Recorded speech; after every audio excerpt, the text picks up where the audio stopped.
വാർത്തകളിലേക്ക് വിശദമായി. ക്യാമ്പസുകളിൽ തീവ്രവാദ റിക്രൂട്ടിംഗ് എന്ന സിപിഎമ്മും പ്രൊഫഷണൽ കോളേജുകൾ കേന്ദ്രീകരിച്ച് യുവതികളെ തീവ്രവാദത്തിലേക്ക് ആകർഷിക്കാനുള്ള ശ്രമം നടക്കുന്നുണ്ടെന്ന് പാർട്ടി റിപ്പോർട്ട്. ക്രൈസ്തവ വിഭാഗത്തിലെ വർഗീയ സ്വാധീനത്തെയും ഗൌരവത്തോടെ കാണണം. സമ്മേളനങ്ങളിൽ പ്രസംഗിക്കാൻ നേതാക്കൾക്ക് നൽകിയ കുറിപ്പിലാണ് ഈ പരാമർശങ്ങൾ. ലവ് ജിഹാദും നാർക്കോട്ടിക് ജിഹാദും വലിയ ചർച്ചയാകുന്ന സമയത്താണ് ക്യാമ്പസുകൾ കേന്ദ്രീകരിച്ച് യുവതികളെ തീവ്രവാദത്തിലേക്ക് ആകർഷിക്കാൻ ശ്രമിക്കുന്നുവെന്ന് സിപിഎമ്മും പറയുന്നത്. ന്യൂനപക്ഷ വർഗീയതയെപ്പറ്റി പറയുന്ന ഭാഗത്താണ് ഇത് എന്നതും ശ്രദ്ധേയം. വർഗീയതയിലേക്കും തീവ്രവാദ സ്വഭാവങ്ങളിലേക്കും യുവജനങ്ങളെ ആകർഷിക്കാനുള്ള ബോധപൂർവ ശ്രമങ്ങളുണ്ട്. പ്രൊഫഷണൽ ക്യാമ്പസുകൾ കേന്ദ്രീകരിച്ച് വിദ്യാസമ്പന്നരായ യുവതികളെ ആ വഴിയിലേക്ക് ചിന്തിപ്പിക്കാനാണ് ശ്രമം. താലിബാനെ പിന്തുണയ്ക്കുന്ന ചർച്ചകൾ പോലും കേരളത്തിൽ രൂപപ്പെടുന്നു. ജമാഅത്തെ ഇസ്ലാമിയും SDP-യുമാണ് ഇത്തരം നീക്കങ്ങൾക്ക് പിന്നിലെന്നും CPM. ക്രൈസ്തവ ജനവിഭാഗങ്ങൾ വർഗീയമായ ആശയങ്ങൾക്ക് കീഴ്പ്പെടുന്ന രീതി സാധാരണ കാണാറില്ല. എന്നാൽ അടുത്ത കാലത്തായി കേരളത്തിൽ ചെറിയൊരു വിഭാഗത്തിലെ വർഗീയ സ്വാധീനത്തെ ഗൗരവമായി കാണണം. മുസ്ലിം ജനവിഭാഗത്തിനെതിരെ ക്രിസ്ത്യാനികളെ തിരിച്ചുവിടാനുള്ള ബോധപൂർവമായ ശ്രമങ്ങളാണ് നടക്കുന്നതെന്നും CPM മുന്നറിയിപ്പ് നൽകുന്നു. ക്ഷേത്രങ്ങൾ കേന്ദ്രീകരിച്ച് കാലഹരണപ്പെട്ട വിശ്വാസങ്ങളെ തിരിച്ചുകൊണ്ടുവന്ന് അതിൻ്റെ മുൻനിരയിൽ നിൽക്കുകയാണ് BJP. അങ്ങനെയാണ് അവർ പ്രവർത്തനം വ്യാപിപ്പിച്ചത്. ക്ഷേത്ര വാർഡുകൾ തുടർച്ചയായി ജയിക്കുന്നതും ഇതിൻ്റെ ഭാഗമാണ്. ക്ഷേത്രവിശ്വാസികളെ വർഗീയവാദികളുടെ പിന്നിൽ അണിനിരത്തുന്ന രീതി ഇല്ലാതാക്കണം. വിശ്വാസികളുടെ വിശ്വാസത്തെ ബഹുമാനിക്കണം. വർഗീയവാദികളുടെ കൈകളിലേക്ക് അവരെ കൊണ്ടുപോകാതിരിക്കാനുള്ള ഇടപെടലുകൾ വേണമെന്നും അണികളോട് CPM നിർദ്ദേശിക്കുന്നു. ന്യൂസ് 18 തിരുവനന്തപുരം. പ്രൊഫഷണൽ കോളേജുകൾ കേന്ദ്രീകരിച്ച് യുവതികളെ തീവ്രവാദത്തിലേക്ക് ആകർഷിക്കാൻ നീക്കം നടക്കുന്നുവെന്ന CPM കണ്ടെത്തലിന്റെ സത്യാവസ്ഥ സർക്കാർ പുറത്തുകൊണ്ടുവരണമെന്ന് പ്രതിപക്ഷം. CPM റിപ്പോർട്ട് ഗൌരവമുള്ളതാണെന്ന് പ്രതിപക്ഷ നേതാവ് VD സതീശൻ പറഞ്ഞു. CPM പോലത്തെ ഈ സംസ്ഥാനം ഭരിക്കുന്ന ഒരു പാർട്ടി ഒരു ഗുരുതരമായ ആരോപണമാണ് ഉന്നയിച്ചിരിക്കുന്നത്. അതിനെ ആ ഗൗരവത്തിലാണ് ഞാൻ കാണുന്നത്.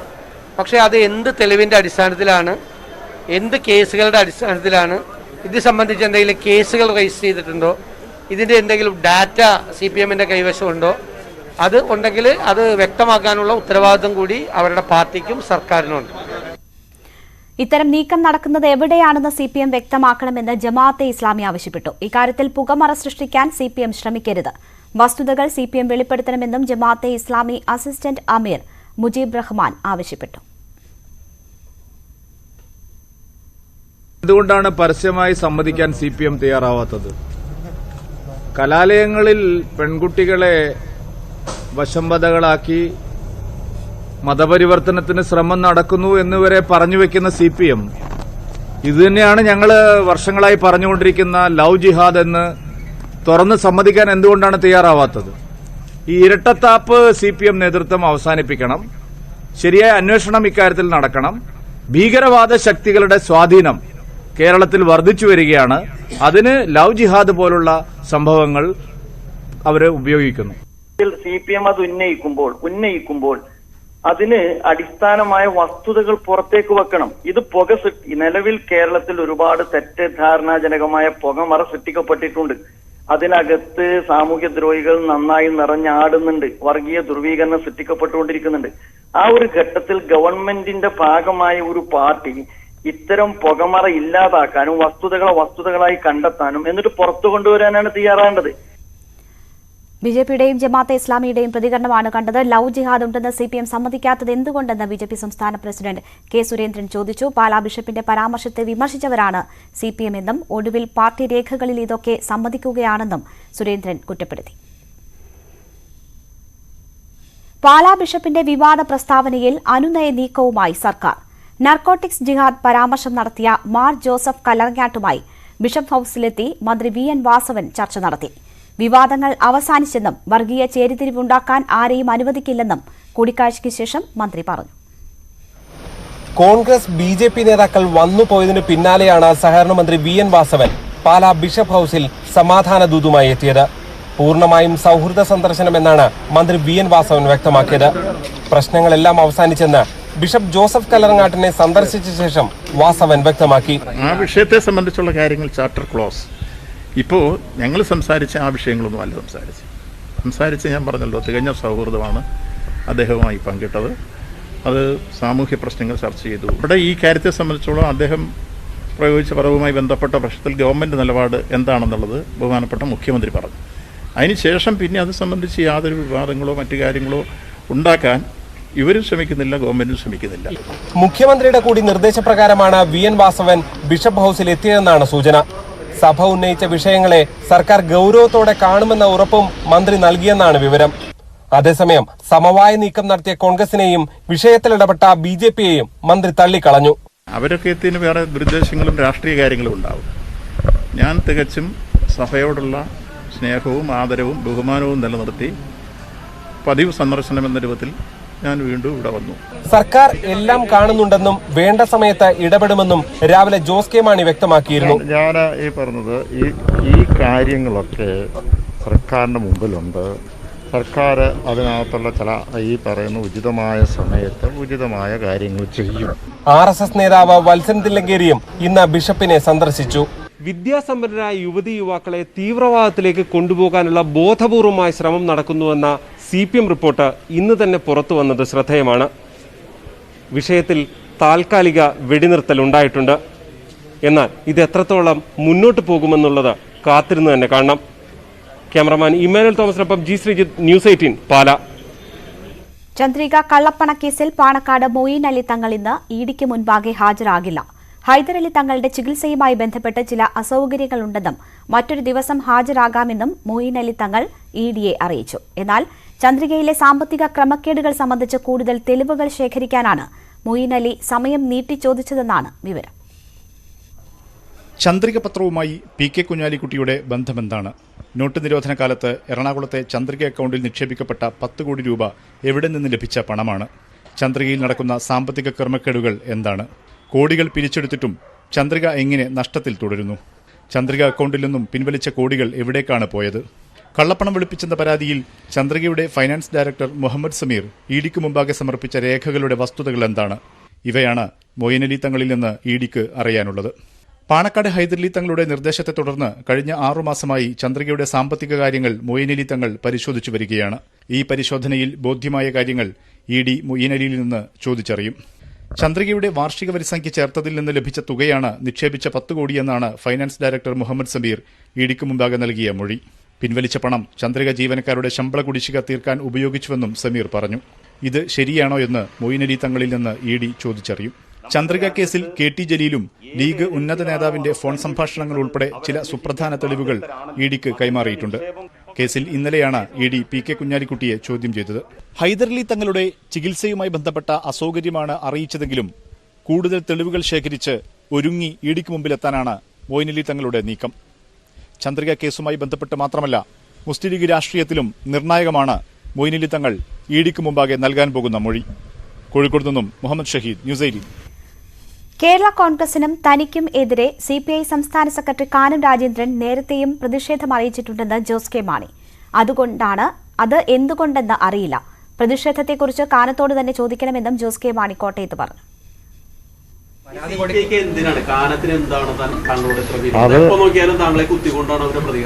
അത് ഇനി എന്നോട് നേരത്തെ ഉണ്ടായിരുന്നല്ലോ, പലപ്പോഴും ഒക്കെ ഉണ്ടായിട്ടുണ്ട്. പക്ഷേ അത് എന്നോടല്ല ചോദിക്കേണ്ടത്, അത് അവരോട് തന്നെ ചോദിക്കണം. ഞാൻ എപ്പോഴും ബഹുമാനിക്കുന്ന ഒരു വ്യക്തിയാണ് കാനം രാജേന്ദ്രൻ. ഒരു മുതിർന്ന നേതാവാണ്, CPIയുടെ നേതാവാണ്. അദ്ദേഹത്തിനെ ഞാൻ പൂർണ്ണമായിട്ട് ബഹുമാനിക്കുന്നു. ഇങ്ങനെ എന്തെങ്കിലും സംശയങ്ങളുണ്ടെങ്കിൽ അദ്ദേഹത്തിനോട് തന്നെ ചോദിക്കും. പൊന്നാനിയിലും പെരിന്തൽമണ്ണയിലും നടപടിക്കൊരുങ്ങി CPM. പെരിന്തൽമണ്ണയിലെ തോൽവിയുടെ കാരണമാണ് അന്വേഷിച്ചതെങ്കിൽ പൊന്നാനിയിൽ സ്ഥാനാർത്ഥി പ്രഖ്യാപനത്തിന് മുൻപുണ്ടായ പരസ്യ പ്രതിഷേധമാണ് CPMന് അന്വേഷണ വിഷയം. പെരിന്തൽമണ്ണയിൽ വെറും 38 വോട്ടിനായിരുന്നു ഇടതു സ്വതന്ത്ര സ്ഥാനാർത്ഥി KP മുഹമ്മദ് മുസ്തഫയുടെ തോൽവി. മറ്റ് കക്ഷികളുടെ വോട്ട് സമാഹരിക്കാൻ മുസ്തഫയ്ക്ക് കഴിഞ്ഞപ്പോൾ പാർട്ടി വോട്ടുകൾ മുഴുവൻ ലഭിച്ചില്ല എന്നാണ് അന്വേഷണ കമ്മീഷന്റെ വിലയിരുത്തൽ. പെരിന്തൽമണ്ണ നഗരസഭ മുൻ ചെയർമാൻ മുഹമ്മദ് സലീം അടക്കം 5 പേരോട് വിശദീകരണം ആവശ്യപ്പെട്ടിട്ടുണ്ട്. സ്ഥാനാർത്ഥിത്വം മോഹിച്ചിരുന്ന മുഹമ്മദ് സലീം KP മുഹമ്മദ് മുസ്തഫയ്ക്ക് വേണ്ടി പ്രചരണത്തിൽ സജീവമായില്ല എന്നാണ് പാർട്ടിയുടെ വിലയിരുത്തൽ. പാർട്ടി ശക്തി കേന്ദ്രങ്ങളിലും സ്വാധീന മേഖലകളിലും വിചാരിച്ചത്ര വോട്ട് ലഭിക്കാതിരുന്നത് ഗൗരവമായാണ് നേതൃത്വം കാണുന്നത്. പൊന്നാനിയിൽ സ്ഥാനാർത്ഥി പ്രഖ്യാപനത്തിന് മുൻപ് നടന്ന പരസ്യ പ്രതിഷേധമാണ് കമ്മീഷൻ അന്വേഷിച്ചത്. TM സിദ്ദിഖിന് വേണ്ടി നടന്ന പ്രതിഷേധ പ്രകടനവും P ശ്രീരാമകൃഷ്ണന് വേണ്ടി സംഘടിപ്പിച്ച ഒപ്പുശേഖരണവും പോസ്റ്റർ പ്രചാരണവുമായിരുന്നു മുഖ്യമായും അന്വേഷിച്ചത്. താഴെത്തട്ടിലെ വിഭാഗീയതയും തെറ്റായ പ്രവണതകളും നിയന്ത്രിക്കാൻ പൊന്നാനിയിലെ നേതൃത്വത്തിന് കഴിഞ്ഞില്ലെന്നാണ് വിലയിരുത്തൽ. അണികൾ തെരുവിലിറങ്ങിയപ്പോൾ നേതൃത്വം കാഴ്ചക്കാരായി നിന്നുവെന്നും വിമർശനമുണ്ട്. TM സിദ്ദിഖ് പിന്നീട് പ്രചരണത്തിൽ സജീവമായിരുന്നുവെങ്കിലും മുൻപ് നടന്ന പരസ്യ പ്രതിഷേധങ്ങൾ തടയാൻ ശ്രമിച്ചില്ലെന്നും പാർട്ടി വിലയിരുത്തുന്നു. PK സേനയുടെ നേതൃത്വത്തിലുള്ള 2-അംഗ കമ്മീഷന്റെ റിപ്പോർട്ടിന്റെ അടിസ്ഥാനത്തിൽ തുടർ നടപടികൾ പാർട്ടി നേതൃത്വം തീരുമാനിക്കും. പാർട്ടി സമ്മേളനങ്ങൾ അടുത്തിരിക്കെ തിടുക്കത്തിൽ നടപടികൾ പ്രഖ്യാപിച്ചേക്കില്ലെന്നാണ് സൂചന. ന്യൂസ് 18 മലപ്പുറം. തെലങ്കാനയിലെ നിക്ഷേപത്തിനായി കിറ്റെക്സ് ഗ്രൂപ്പും തെലങ്കാന സർക്കാരും തമ്മിൽ ധാരണാപത്രത്തിൽ ഒപ്പിട്ടു. 2 പദ്ധതികളിലാണ് കരാർ. നിക്ഷേപത്തിന് സബ്സിഡി ഉൾപ്പെടെയാണ് കിറ്റെക്സ് ഗ്രൂപ്പിന് തെലങ്കാന സർക്കാർ വാഗ്ദാനം ചെയ്യുന്നത്. കിറ്റെക്സ് കമ്പനിയിലെ തുടർച്ചയായ ഉദ്യോഗസ്ഥ പരിശോധനയിൽ പ്രതിഷേധിച്ചായിരുന്നു കേരളത്തിൽ നടപ്പാക്കാൻ ഉദ്ദേശിച്ചിരുന്ന പദ്ധതി തെലങ്കാനയിലേക്ക് മാറ്റിയത്. കിറ്റെക്സ് MD സാബു M ജേക്കബിന്റെ നേതൃത്വത്തിൽ ഹൈദരാബാദിലെത്തി ആദ്യഘട്ട ചർച്ചകൾ പൂർത്തിയാക്കിയിരുന്നു. ഇതിനുശേഷമാണ് തെലങ്കാന വ്യവസായ വകുപ്പ് പ്രിൻസിപ്പൽ സെക്രട്ടറി ജയേഷ് രഞ്ജനും സാബു M ജേക്കബും ധാരണാപത്രത്തിൽ ഒപ്പിട്ടത്.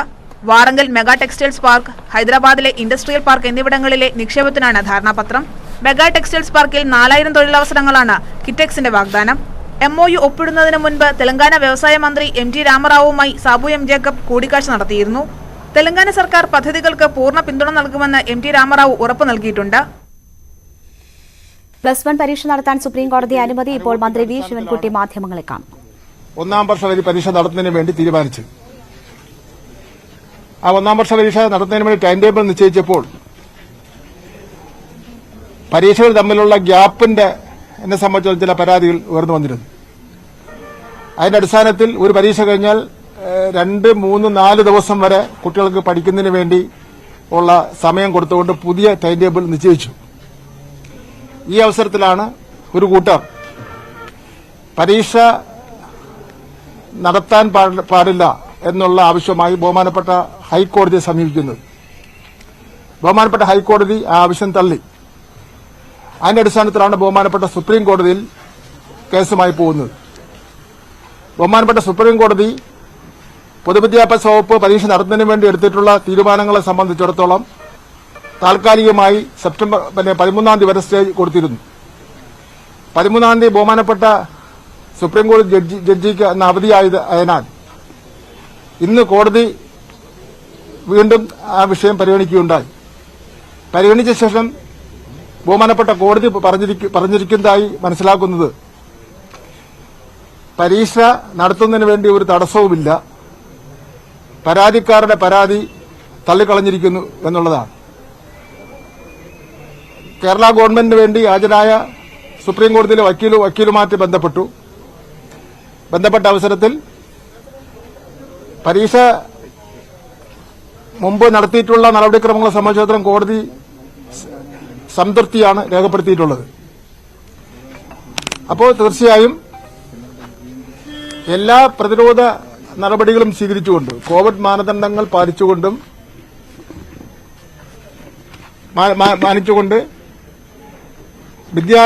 പരീക്ഷ എഴുതാൻ വരുന്ന വിദ്യാർത്ഥികൾക്ക് ഒരു ബുദ്ധിമുട്ടും ഉണ്ടാവാത്ത രൂപത്തിൽ പരീക്ഷ നടത്തുന്നതിന് വേണ്ടിയുള്ള നടപടികൾ സ്വീകരിക്കുന്നതാണ്. ബഹുമാനപ്പെട്ട സുപ്രീം കോടതിയുടെ വിശദമായിട്ടുള്ള വിധി ഇന്ന് വൈകുന്നേരത്തോടോ അല്ലെ നാളെ മാത്രമേ കിട്ടുള്ളൂ. വിധി കിട്ടിക്കഴിഞ്ഞാൽ പുതുക്കിയ ടൈം ടേബിൾ നിശ്ചയിക്കേണ്ടതായിട്ടുണ്ട്. പുതുക്കിയ ടൈം ടേബിൾ നിശ്ചയിച്ച് മറ്റ് നടപടികളായിട്ട് മുന്നോട്ട് പോകും. 13-ാം തീയതി പരീക്ഷ സ്റ്റേ വരുന്നതിന് മുമ്പ് തന്നെ പരീക്ഷ നടത്തുന്നതിന് വേണ്ടിയുള്ള ചില തയ്യാറെടുപ്പുകൾ ഞങ്ങൾ നടത്തിയിരുന്നു. ക്വസ്റ്റ്യൻ പേപ്പർ എല്ലാം സ്കൂളുകളിൽ എത്തിച്ചിരുന്നു. അവിടെയെല്ലാം പോലീസ് കാവലിലാണ്. ജനങ്ങളുടെ സഹായ സഹകരണത്തോടുകൂടി അണുനശീകരണ പ്രവർത്തനങ്ങൾ എല്ലാ സ്കൂളുകളിലും നടത്തിയിരുന്നു. അത് താൽക്കാലിക മാറ്റങ്ങളിൽ സ്റ്റേ വന്നതിന്റെ അടിസ്ഥാനത്തിൽ ഒരു ജാഗ്രത കുറവ് വന്നിട്ടുണ്ട്. അണുനശീകരണ പ്രവർത്തനങ്ങൾക്ക് തദ്ദേശ സ്വയംഭരണ സ്ഥാപനങ്ങളോടും രാഷ്ട്രീയ പാർട്ടികളോടും യുവജന സംഘടനകളോടും മറ്റ് ജനപ്രതിനിധികളോടും പൊതുവിദ്യാഭ്യാസ വകുപ്പ് ബഹുമാനപ്പെട്ട മുഖ്യമന്ത്രിക്ക് വേണ്ടി ഞാൻ അഭ്യർത്ഥിക്കുകയാണ്. എല്ലാ സ്കൂളുകളും അണുനശീകരണ പ്രവർത്തനം നടത്തുന്നതിന് വേണ്ടിയുള്ള കാര്യത്തിൽ നിങ്ങൾ സഹകരിക്കണം. ബാക്കി കാര്യങ്ങൾ ഇന്ന് ബഹുമാനപ്പെട്ട മുഖ്യമന്ത്രി കാണുന്നുണ്ട്. പൊതുവിദ്യാഭ്യാസ സെക്രട്ടറി എന്നോടൊപ്പം ഉണ്ട്. പൊതുവിദ്യാഭ്യാസ ഡയറക്ടർ എന്നോടൊപ്പം തന്നെ ഉണ്ട്. ബഹുമാനപ്പെട്ട മുഖ്യമന്ത്രിയെ കണ്ട് ഭാവി കാര്യങ്ങളെ സംബന്ധിച്ചിടത്തോളം തീരുമാനിക്കും. ഈ സ്കൂളുകൾ തുറക്കുന്നതിൽ ഒരു നിർണായകമായ വിധിയായിരിക്കും ഉണ്ടാവുക എന്നാണ് നേരത്തെ മന്ത്രി പറഞ്ഞിരുന്നത്. സ്കൂളുകൾ തുറക്കുന്ന കാര്യത്തിലും തീരുമാനമുണ്ടാവും. അതടക്കമുള്ള കാര്യങ്ങൾ ബഹുമാനപ്പെട്ട മുഖ്യമന്ത്രിയായിട്ട് ചർച്ച ചെയ്യും. ഈ പരീക്ഷ നടത്തുന്നത് തന്നെ ഇപ്പം നേരത്തെ പറഞ്ഞ പോലെ ആ ഗ്യാപ്പ് ഉണ്ടാകുമോ, അല്ലെങ്കിൽ ഏതെങ്കിലും തരത്തിലുള്ള എന്തെങ്കിലും? തീർച്ചയായിട്ടും നമ്മൾ എങ്ങനെയാണോ നേരത്തെ ടൈം ടേബിൾ നിശ്ചയിച്ചത്, കുട്ടികൾക്ക് ബുദ്ധിമുട്ടില്ലാത്ത നിലയിൽ ടൈം ടേബിൾ നിശ്ചയിച്ചത്, ആ നിലയിലുള്ള ടൈം ടേബിൾ നിശ്ചയിച്ചുകൊണ്ടായിരിക്കും നടത്തുന്നത്. ബഹുമാനപ്പെട്ട രക്ഷകർത്താക്കളും വിദ്യാർത്ഥികളും മനസ്സിലാക്കേണ്ടത്, ഈ പരീക്ഷ നടത്തുന്നതിനെതിരായിട്ട് ഒരു വിഭാഗം ആൾക്കാർ ഒരു ചെറിയ ന്യൂനപക്ഷം സോഷ്യൽ മീഡിയയിലൂടെയും മറ്റ് പ്രചരണ മാധ്യമങ്ങളിലൂടെയും പ്രചരണം നടത്തുന്നുണ്ട്. അത് പരീക്ഷ എഴുതുന്നതിന് വേണ്ടി ആഗ്രഹിക്കുന്ന മഹാഭൂരിപക്ഷം വരുന്ന വിദ്യാർത്ഥികൾക്ക് ബുദ്ധിമുട്ട് ഉണ്ടാക്കുന്നുണ്ട്. ഇപ്പോൾ തന്നെ നിങ്ങൾ ഒരു കാര്യം മനസ്സിലാക്കണം, ഈ കോവിഡ് കാലഘട്ടത്തിൽ ബോർഡ് പരീക്ഷ നടത്തിയ ഏക സംസ്ഥാനം എന്ന് പറയുന്നത് ഈ കേരളം മാത്രമാണ്. അതിന്റെ ഗുണമുണ്ടായിട്ടുണ്ട്. കഴിഞ്ഞ ദിവസം വിദ്യാഭ്യാസ ഡയറക്ടറും വിദ്യാഭ്യാസ സെക്രട്ടറിയും ഞങ്ങൾ ഒരു മീറ്റിംഗിൽ എന്റെ ഓഫീസിൽ ഇരുന്നപ്പോൾ തമിഴ്നാട്ടിൽ പഠിച്ച ഒരു വിദ്യാർത്ഥി രക്ഷകർത്താവുമായി, കർണാടകത്തിലെ വിദ്യാർത്ഥി, ലക്ഷദ്വീപിലെ ഒരു വിദ്യാർത്ഥി രക്ഷകർത്താവും, അവർക്കെല്ലാം ആൾ പ്രൊമോഷനാണ് കിട്ടിയിരിക്കുന്നത്, മാർക്കില്ല. അതുകൊണ്ടെന്താ? അതുകൊണ്ട് ഇവിടെ +1 അപേക്ഷ കൊടുക്കാൻ വേണ്ടി പറ്റുന്നില്ല. ഒരു വിദ്യാർത്ഥി കോടതിയിൽ ചെന്ന ശേഷം ഒരു ഉത്തരവ് വാങ്ങിയിട്ടുണ്ട് അപേക്ഷ കൊടുക്കാൻ വേണ്ടി. ഇപ്പൊ കോടതി പറഞ്ഞ് അയാളുടെ അപേക്ഷ സ്വീകരിക്കാൻ വേണ്ടി പറഞ്ഞു. അയാൾക്ക് പ്രത്യേക അനുമതി നമ്മൾ കൊടുത്തിട്ടുണ്ട്. ഇപ്പോൾ സംസ്ഥാനത്തെ ക്ലർക്ക് പരീക്ഷ, അതിന് മിനിമം ക്വാളിഫിക്കേഷൻ SLC ആണ്. SLC പാസ്സായവർക്ക് മാത്രമേ അപേക്ഷ പോലും കൊടുക്കാൻ വേണ്ടി പറ്റുള്ളൂ. കേരളത്തിലെ വിദ്യാർത്ഥികളെ സംബന്ധിച്ചിടത്തോളം SLC പാസ്സായ വിദ്യാർത്ഥികളും ഇപ്പോൾ +1 പരീക്ഷ എഴുതുന്നവരും +2 പരീക്ഷ എഴുതാൻ വേണ്ടി പോകുന്നവരും ഒക്കെയുള്ള വിദ്യാർത്ഥികളെ സംബന്ധിച്ചിടത്തോളം അവർക്ക് ഇന്ത്യ രാജ്യത്ത് മാത്രമല്ല ലോകത്ത് എവിടെ വേണോ ഉപരിപഠനത്തിന് പോകുന്നതിന് വേണ്ടിയുള്ള തയ്യാറെടുപ്പാണ് കേരളത്തിലെ ഇടതുപക്ഷ ജനാധിപത്യ മുന്നണി ഗവൺമെന്റ് ക്രമീകരിച്ചിരിക്കുന്നത്. അപ്പൊ അതുകൊണ്ട് ദയവ് ചെയ്ത് പഠിക്കുന്ന കുട്ടികളെ നിരുത്സാഹപ്പെടുത്തുന്ന രൂപത്തിലുള്ള ഈ ചെറിയ ഇടപെടലുകളിൽ നിന്ന് പിന്തിരിയണമെന്ന് ഇക്കൂട്ടരോട് വളരെ വിനയത്തോടുകൂടി ഞാൻ അപേക്ഷിക്കുന്നു. ഒക്ടോബറിലാണ് സ്കൂൾ തുറക്കുന്നതൊക്കെ മുഖ്യമന്ത്രി ഉൾപ്പെടെ പറഞ്ഞു. അപ്പൊ അത് തന്നെയാണ് ഇതിപ്പോ വിധി വന്ന സാഹചര്യത്തിൽ അങ്ങനെ തന്നെ പ്രതീക്ഷിക്കാം. അല്ലാതെ ബഹുമാനപ്പെട്ട മുഖ്യമന്ത്രിയുമായി ഇന്ന് വന്ന വിധിയുടെ അടിസ്ഥാനത്തിൽ കാര്യങ്ങൾ സംസാരിച്ച ശേഷം വിദ്യാഭ്യാസ വകുപ്പ് മാത്രമല്ല തീരുമാനിക്കുന്നത്, ആരോഗ്യ വകുപ്പിന്റെ തീരുമാനം ആവശ്യമാണ്, തദ്ദേശ വകുപ്പിന്റെ തീരുമാനം ആവശ്യമാണ്, അതുപോലെ കോവിഡ് പ്രോട്ടോകോൾ കമ്മിറ്റിയുടെ തീരുമാനം ആവശ്യമാണ്. ഇപ്പൊ തമിഴ്നാടിൽ 126 കുട്ടികൾക്ക് കോവിഡ് വന്നെന്നുള്ള ഒരു വാർത്ത പത്രമാധ്യമങ്ങളിൽ വന്നിട്ടുണ്ട്. അപ്പൊ അതെല്ലാം കൂടെ പരിഗണിച്ചുകൊണ്ട് സ്കൂൾ തുറക്കുന്ന തീയതിയെ സംബന്ധിച്ചിടത്തോളവും ഏതെല്ലാം ക്ലാസ്സാണ് ആദ്യം തുറക്കേണ്ടതിനെ സംബന്ധിച്ചിടത്തോളവും ഒക്കെ നമുക്കൊന്ന് ആലോചിക്കേണ്ടതായിട്ടുണ്ട്. ഇപ്പോൾ ഉന്നത വിദ്യാഭ്യാസ വിദ്യാലയങ്ങൾ തുറക്കുന്ന പോലെയല്ല. ഒരു ചില സ്കൂളുകൾ 7000 വിദ്യാർത്ഥികളുണ്ട്, 7000 വിദ്യാർത്ഥികളുള്ള സ്കൂളുകളുണ്ട്. അപ്പൊ അതുകൊണ്ട് അത് എങ്ങനെ വേണം എന്ന് സംബന്ധിച്ച് 1ാം ക്ലാസ്സിലെ കുട്ടികളുണ്ട്. ഈ കാര്യങ്ങൾ സംബന്ധിച്ചിടത്തോളം ബഹുമാനപ്പെട്ട മുഖ്യമന്ത്രിയുമായി ഞങ്ങൾ സംസാരിക്കും, ചർച്ച ചെയ്ത് അതിനുശേഷം അന്തിമ തീരുമാനം എടുക്കും. അത് മുഖ്യമന്ത്രി പ്രഖ്യാപിക്കും. വിദ്യാഭ്യാസ മന്ത്രി വി ശിവൻകുട്ടി മാധ്യമങ്ങളെ കാണുകയായിരുന്നു. +1 പരീക്ഷ ഓഫ്ലൈനായി നടത്താൻ കോടതിയുടെ അനുമതിയുണ്ട്. സർക്കാരിന്റെ വിശദീകരണം കോടതി അംഗീകരിച്ചിരിക്കുന്നു. ഉടൻ തന്നെ ടൈം ടേബിൾ പുറത്തിറങ്ങും. എല്ലാ പ്രതിരോധ നടപടികളും സ്വീകരിച്ചുകൊണ്ട് പരീക്ഷ നടത്തും എന്നതാണ് മന്ത്രി പറഞ്ഞത്. +1 പരീക്ഷ ഓഫ്ലൈനായി നടത്താമെന്നാണ് സുപ്രീംകോടതിയുടെ ഉത്തരവ്. പരീക്ഷ നടത്തുന്നതിനെതിരായ ഹർജികൾ കോടതി തള്ളുകയായിരുന്നു. സർക്കാരിന്റെ വിശദീകരണം തൃപ്തികരമാണെന്ന് കോടതി വ്യക്തമാക്കി.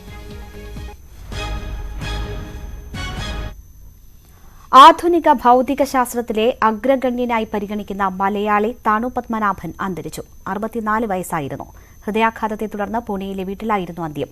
തിരുവനന്തപുരത്ത് ജനിച്ച് ബിരുദതലം വരെ കേരളത്തിൽ പഠിച്ച് ടാറ്റ ഇൻസ്റ്റിറ്റ്യൂട്ടിലെ തുടർ ഗവേഷണത്തിലൂടെയാണ് താണു പത്മനാഭൻ ശ്രദ്ധേയനാകുന്നത്. പ്രപഞ്ചശാസ്ത്രത്തിലെ താണു പത്മനാഭന്റെ നിരവധി ഗവേഷണ പ്രബന്ധങ്ങളാണ് ആഗോള സർവകലാശാലകളിൽ പഠിപ്പിക്കുന്നത്. തമോദ്രവ്യത്തെക്കുറിച്ചും തമോ ഊർജ്ജത്തെക്കുറിച്ചുമുള്ള കണ്ടെത്തലുകൾ, ഉൽപ്പത്തിയെക്കുറിച്ചുള്ള ഗവേഷണങ്ങൾക്ക് പുതിയ ദിശാബോധം എന്നിവ നൽകി. വാർത്തകൾ തുടരുന്നു. പെട്രോളിയം ഉൽപ്പന്നങ്ങളെ GST പരിധിയിൽ ഉൾപ്പെടുത്തുന്നത് സംബന്ധിച്ച നീക്കത്തിൽ എതിർപ്പറിയിച്ച് കൂടുതൽ സംസ്ഥാനങ്ങൾ. കേരളം, മഹാരാഷ്ട്ര എന്നിവയ്ക്ക് പുറമെ BJP ഭരിക്കുന്ന ഉത്തർപ്രദേശും കേന്ദ്ര നീക്കത്തിനെതിരെ രംഗത്ത് വന്നു. 45ാമത് GST യോഗം ലക്നൌവിൽ തുടരുകയാണ്. ധനമന്ത്രി നിർമ്മല സീതാരാമന്റെ അധ്യക്ഷതയിലാണ് യോഗം. വെളിച്ചെണ്ണയുടെ GST വർദ്ധിപ്പിക്കണമെന്നതടക്കമുള്ള ആവശ്യങ്ങളും GST കൌൺസിൽ യോഗം പരിഗണിക്കും. താലിബാനെ പരോക്ഷമായി വിമർശിച്ച് പ്രധാനമന്ത്രി നരേന്ദ്രമോദി. അഫ്ഗാനിസ്ഥാനിലെ പുതിയ സംഭവ വികാസങ്ങളിൽ മേഖലയ്ക്ക് ആശങ്കയുണ്ടെന്ന് പ്രധാനമന്ത്രി പറഞ്ഞു. മതമൌലികവാദം ഭീഷണിയാണ് എന്നത് ഇപ്പോൾ ലോകത്തിന് ബോധ്യപ്പെട്ടു. ഇത്തരം ശക്തികൾക്കെതിരെ എല്ലാവരും കരുതിയിരിക്കണമെന്നും ഒരുമിച്ച് പോരാടണമെന്നും പ്രധാനമന്ത്രി പറഞ്ഞു. ഷാങ്ഹായ് സഹകരണ ഉച്ചകോടിയിൽ സംസാരിക്കുകയായിരുന്നു പ്രധാനമന്ത്രി. इस क्षेत्र में सबसे बड़ी चुनौतियां शांति, सुरक्षा और ट्रस्ट डेफिसिट से संबंधित है और इन समस्याओं का मूल कारण बढ़ता हुआ रेडिकलाइजेशन है. अफगानिस्तान में हाल के घटनाक्रम ने इस चुनौती को और स्पष्ट कर दिया है. കനയ്യകുമാർ പാർട്ടി വിടുമെന്ന വാർത്തകൾ തള്ളി സിപിഐ ദേശീയ ജനറൽ സെക്രട്ടറി ഡി രാജ. കനയ്യ കോൺഗ്രസിൽ ചേരും എന്നത് വെറും വ്യാജ പ്രചാരണമെന്ന് ഡി രാജ പറഞ്ഞു. കനയ്യകുമാർ എന്നും പാർട്ടിക്കൊപ്പം ഉണ്ടാകുമെന്നും ഡി രാജ പറഞ്ഞു. ഔഷധി ചെയർമാനും കാർഷിക സർവകലാശാല വൈസ് ചാൻസലറുമായിരുന്ന KR വിശ്വംഭരൻ അന്തരിച്ചു. 72 വയസ്സായിരുന്നു. കൊച്ചിയിലെ സ്വകാര്യ ആശുപത്രിയിൽ ചികിത്സയിലായിരുന്നു. എറണാകുളം, ആലപ്പുഴ ജില്ലകളിലെ കളക്ടറായും സേവനം അനുഷ്ഠിച്ചിട്ടുണ്ട്. 71ാം പിറന്നാൾ നിറവിൽ പ്രധാനമന്ത്രി നരേന്ദ്രമോദി. ആശംസകൾ നേർന്ന രാജ്യം. കോവിഡ് മാനദണ്ഡങ്ങൾ പാലിച്ച് 3 ആഴ്ച നീണ്ടുനിൽക്കുന്ന സന്നദ്ധ പരിപാടികളാണ് ജന്മദിനത്തോടനുബന്ധിച്ച് നടക്കുന്നത്. നരേന്ദ്രമോദി ഭരണരംഗത്തേക്ക് എത്തിയിട്ട് 20 വർഷം പൂർത്തിയാകുന്നു എന്ന പ്രത്യേകത കൂടി ഈ പിറന്നാൾ ദിനത്തിനുണ്ട്. സന്നദ്ധ പ്രവർത്തനങ്ങളും ക്ഷേത്ര ദർശനങ്ങളുമായാണ് നാടെങ്ങും പ്രവർത്തകരുടെ ആഘോഷം. 14 കോടി ആളുകൾക്ക് നരേന്ദ്രമോദിയുടെ ചിത്രം പതിച്ച ബാഗുകളിൽ റേഷൻ കാർഡ് വിതരണം ചെയ്തു.